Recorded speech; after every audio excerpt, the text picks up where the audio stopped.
Assalamualaikum warahmatullahi wabarakatuh. Halo semuanya, perkenalkan nama saya Rafaela Putri. Saya dari kelompok 5 kelas 11 MIA 3 dari Madrasah Aliyah Negeri 3 Cirebon. Di sini saya akan menjelaskan tentang jaringan otot dan jaringan saraf yang ditugaskan oleh kakak pembimbing kita, yaitu Kak Muhammad Rizky. Yang pertama ada jaringan otot.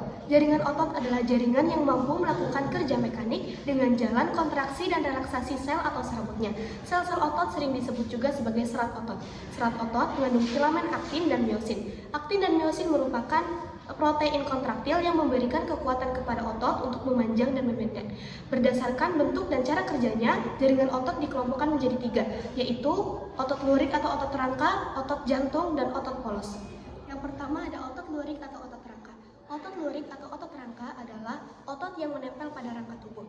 Kenapa bisa disebut otot lurik? Karena otot tersebut memiliki garis gelap dan terang yang berselang-seling meliliti di sepanjang serabut otot. Setiap otot lurik memiliki banyak inti sel yang tersebar di tepi sel. Kontraksi otot lurik dipengaruhi oleh saraf sadar dan dibawa kehendak kita. Fungsi otot lurik adalah sebagai penggerak tulang dan melindungi kerangka tubuh dari benturan yang keras. Yang kedua ada otot jantung. Otot jantung biasa disebut juga dengan miokardium. Otot jantung adalah jenis otot lurik yang bekerja di luar kesadaran kita.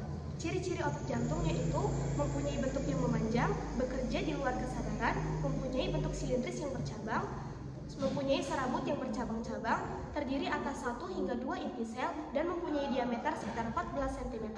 Fungsi otot jantung adalah untuk memompa darah ke seluruh tubuh, untuk membersihkan hasil metabolisme tubuh sebagai peremas sehingga darah bisa keluar dari jantung, dan untuk menunjang kerja organ jantung. Yang ketiga ada otot polos. Otot polos adalah otot yang dikategorikan ke dalam otot tak sadar. Otot polos merupakan otot yang jaringannya membentuk dari sel otot serta bentuknya seperti gelondong dan kedua ujungnya merincing serta bagian tengahnya melendung.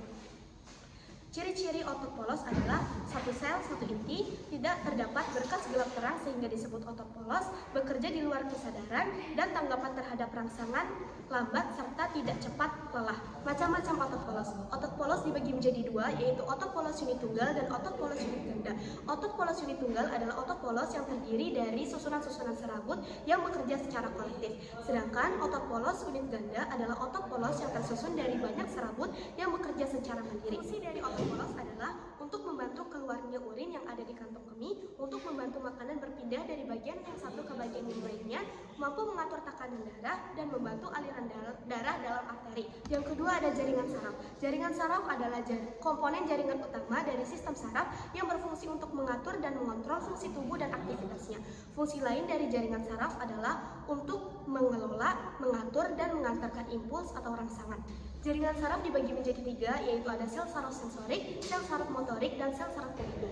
Sel saraf sensorik adalah sel saraf yang memiliki fungsi untuk mengantarkan impuls atau rangsangan dari alat indera menuju otak.